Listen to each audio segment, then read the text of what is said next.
পঞ্চগড়ের বোদা উপজেলার মারেয়া, শালডাঙ্গা, বদেশ্বরী, বড়শশী, আউলিয়ার ঘাট সহ ৬টি ইউনিয়নের কয়েক লক্ষ মানুষের চলাচলের প্রধান মাধ্যম এই করতোয়া নদী। এলাকার মানুষের দাবির মুখে নদীর আউলিয়ার ঘাটে সেতু নির্মাণের বিষয়টি নিশ্চিত হয়। তবে নির্মাণ কাজ শুরুর পর থেকে নানা প্রতিকূলতায় কাজের অগ্রগতি মুখ থুবড়ে পড়ে। ফলে ৬টি ইউনিয়নের নদী নির্ভর কয়েক লাখ মানুষকে পোহাতে হচ্ছে সীমাহীন দুর্ভোগ। ব্যবসা বাণিজ্য, শিক্ষা, স্বাস্থ্য, পর্যটন সহ প্রশাসনিক কর্মকাণ্ডে পোহাতে হচ্ছে নানা বিড়ম্বনা। এলাকার সাধারণ মানুষের দাবি, অবিলম্বে এই সেতুর নির্মাণ কাজ শেষ করতে এগিয়ে আসবে সরকার।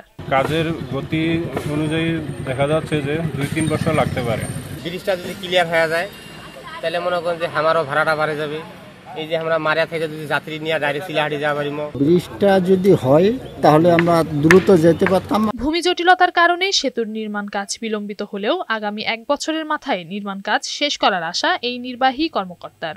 ভূমি অধিগ্রহণ জটিলতার কারণে ব্রিজের নির্মাণ কাজের অগ্রগতি কিছুটা বিলম্ব হয়। বর্তমানে ভূমি অধিগ্রহণ প্রক্রিয়া চলমান রয়েছে। আমরা আশা করতেছি যে আগামী ১ বছরের মধ্যে ব্রিজটির নির্মাণ কাজ সমাপ্ত হবে। দ্রুত সময়ের মধ্যে ব্রিজের কাজটি শেষ হলে উপকৃত হবে এলাকাবাসী। নওশীন জান্নাত, বৈশাখী সংবাদ।